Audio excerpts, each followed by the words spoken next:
శ్రీ సాయిబాబా జీవిత చరిత్రము 26వ అధ్యాయము. భక్తపంతు, హరిశ్చంద్ర పితలే, గోపాల అంబాడేకర్ కథలు ఈ అధ్యాయంలో మనం శ్రవణం చేయబోతున్నాం. ప్రస్తావన: ఈ విశ్వమునందు కనిపించు ప్రతి వస్తువు కేవలము భగవంతుని మాయచే సృష్టించబడినది. ఈ వస్తువులు నిజముగా ఉండి ఉండలేదు. నిజముగా ఉండునది ఒక్కటే, అది భగవంతుడు. చీకటిలో తాడును చూచి పాము అనుకున్నట్లు అట్లనే ప్రపంచంలో కనిపించు వస్తువు బాహ్యమునకు అగుబడినట్లు కాన్పించునను అంతర్గతముగా ఉన్న సత్యమును తెలుసుకొనలేము. సద్గురువే మన బుద్ధి అను అక్షులను తెరిపించి వస్తువులను సరిగా చూచునట్లా చేయును.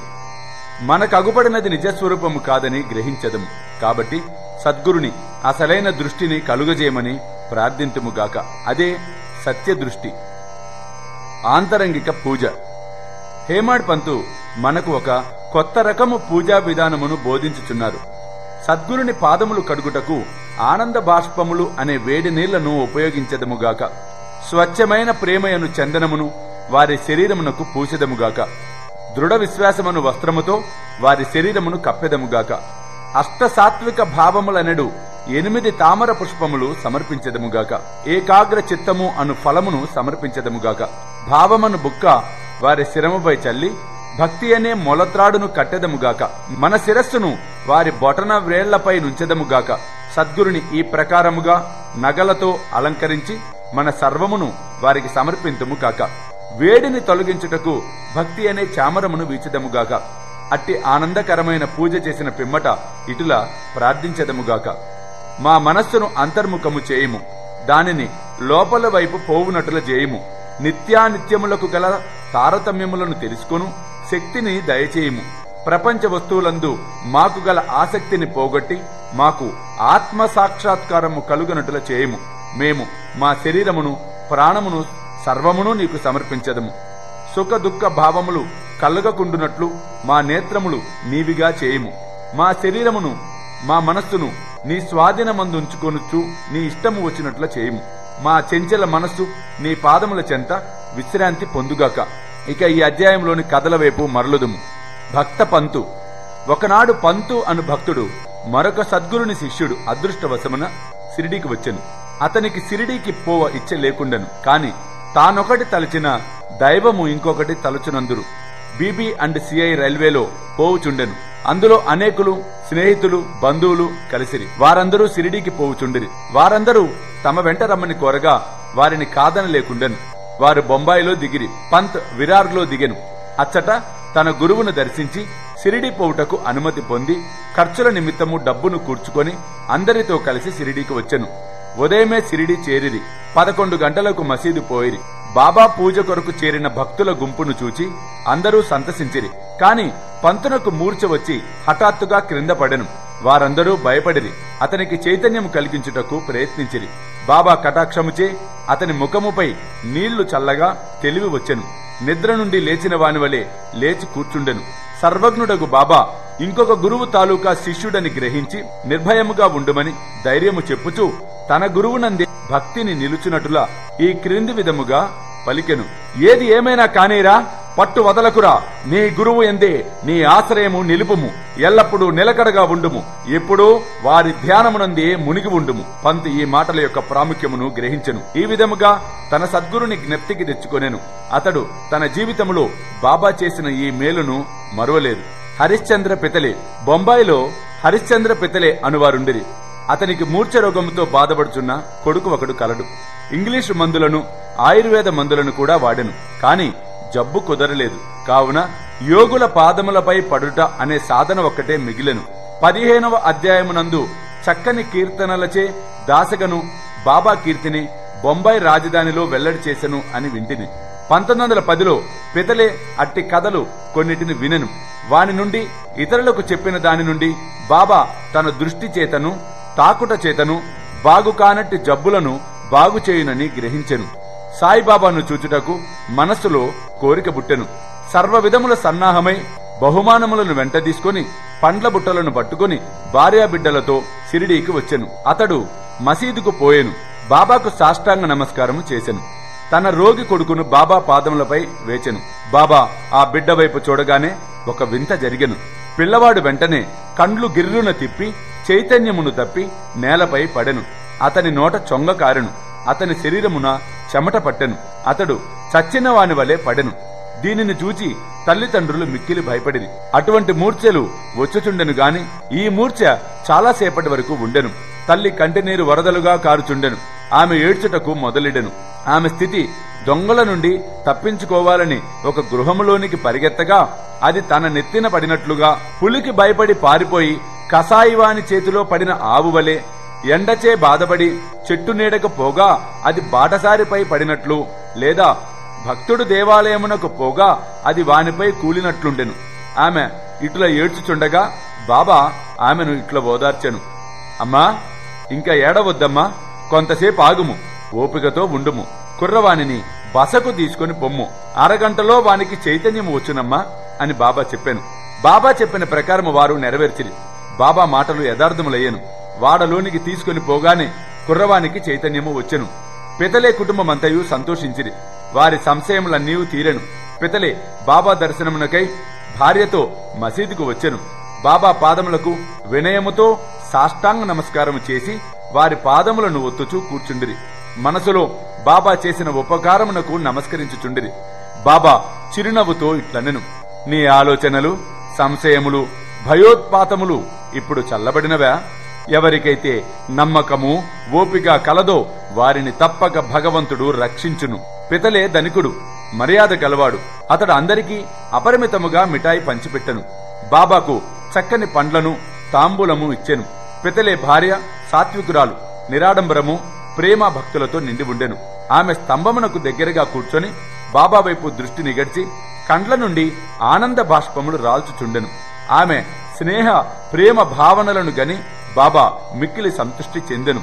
దేవుని వలె యోగీశ్వరులు కూడా తమ భక్తులపై ఆధారపడెదరు. ఏ భక్తుడు హృదయపూర్వకముగాను మనఃపూర్వకముగాను పూజించి శరణు వేడునో వానికే భగవంతుడు తోడ్పడును. వారు కొద్ది రోజులు బాబా వద్ద సుఖముగా ఉన్న పిమ్మట ఇంటికి పోవ నిశ్చయించి బాబా దర్శనముకై మసీదు వచ్చిరి. బాబా వారికి ఊది ప్రసాదములిచ్చి ఆశీర్వదించెను. పితలను దగ్గరికి పిలిచి ఇట్లనెను, బాపు, అంతకు ముందు 2 రూపాయలు ఇచ్చి ఉంటిని, ఇప్పుడు ఈ 3 రూపాయలు ఇచ్చుచున్నాను. దీనిని నీ పూజా మందిరములో పెట్టుకుని పూజింపుము, నీవు మేలు పొందెదవు. పితలే వినిని ప్రసాదముగా అంగీకరించెను. బాబాకు సాష్టాంగ నమస్కారం చేసి ఆశీర్వచనములకై ప్రార్థించెను.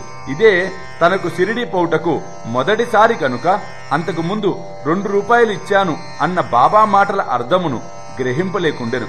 దీనిని తెలుసుకొనవలను అన్న కుతూహలము పడెను. కాని బాబా ఊరుకొనెను. స్వగృహమునకు పోయి తన ముదుసలి తల్లికి ఈ వృత్తాంతమంతయు చెప్పి, బాబా అంతకు ముందు 2 రూపాయలు ఇచ్చాను అని అన్నాడమ్మా, అనగా దాని అర్థమేమిటి అని అడిగాను. ఆమె తన పుత్రునితో ఇట్లు చెప్పెను, నీ కొడుకుతో నీవిప్పుడు షిరిడీ పోయినట్లు మీ తండ్రి నిన్ను తీసుకుని అక్కల్కోట్కర్ మహారాజ్ గారి వద్దకు పోయెను.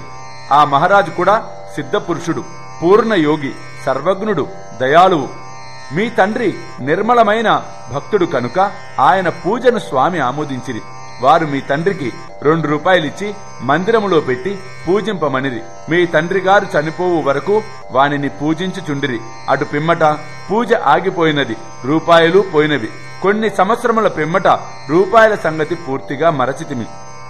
నీవు అదృష్టవంతుడవగుటచే అక్కల్కోట్కర్ మహారాజు శ్రీ సాయి రూపములో కనిపించి నీ కర్తవ్యమును జ్ఞప్తికి తెచ్చి నీ కష్టములను తప్పింప చూచుచున్నారు. కాబట్టి ఇక మీదట జాగ్రత్తగా ఉండుము. సంశయములను, దురాలోచనలను విడువుము. మీ తాత ముత్తాతల ఆచారము ప్రకారము నడువుము. సత్ప్రవర్తన అవలంబింపుము. కుటుంబ దైవములను పూజింపుము. రూపాయలను పూజింపుము. వాటిని చక్కగా పూజించి వాని విలువను కనుగొని యోగుల ఆశీర్వచనము దొరికినందుకు గర్వించుము. శ్రీ సాయి నీలో ఉన్న భక్తిని మేలుకొల్పినారు. నీ మేలు కొరకు దానిని అభివృద్ధి చేసుకొనుము.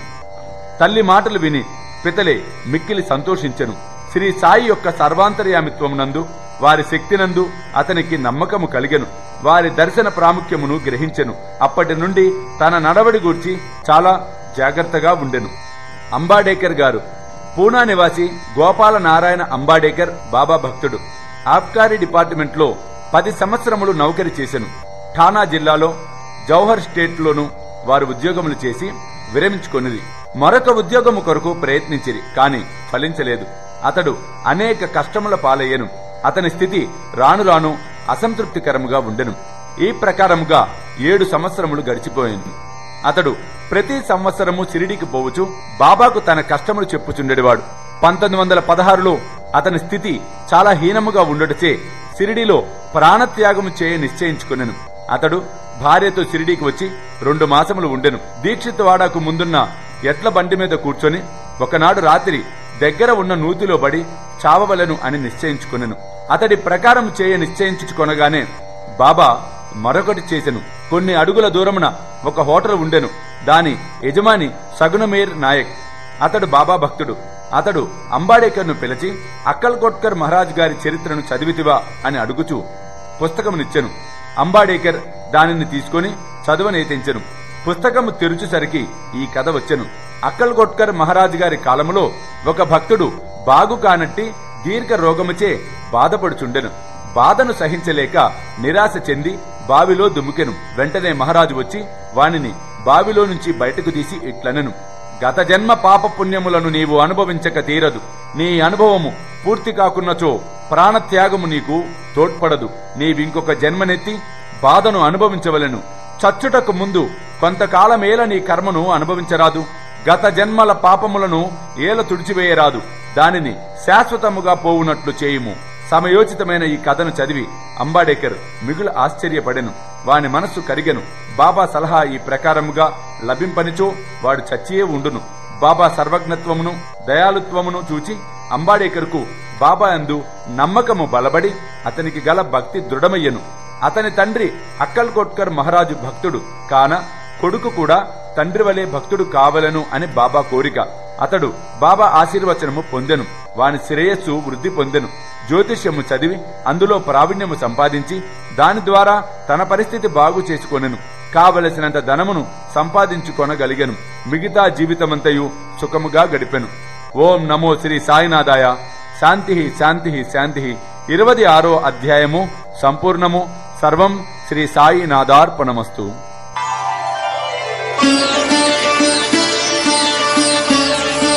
వేలాది మంది సాయి భక్తులు ఎదురు చూస్తూ ఉన్న ఘడియలు మరలా రాబోతూ ఉన్నాయి. స్వామీజీతో షిరిడి యాత్ర సెప్టెంబర్ 5 గురువారం నాడు బయలుదేరతాం. సెప్టెంబర్ 6, 7, 8 షిరిడిలో వేలాది మంది సాయి భక్తులతో ఈసారి ప్రపంచవ్యాప్తంగా ఉన్న సాయి భక్తులందరినీ కూడా మేము ఇన్వైట్ చేస్తున్నాం ఈ గొప్ప కార్యక్రమానికి. కాబట్టి మీరు నాతో రావాలి, ఈ యాత్రలో పాలు పంచుకోవాలి అనుకుంటే త్వరితగతిన కింద కనిపిస్తున్న ఫోన్ నెంబర్స్ కి ఫోన్ చేసి మీ టికెట్ సెటిల్ చేసుకునే ప్రయత్నం చేయండి.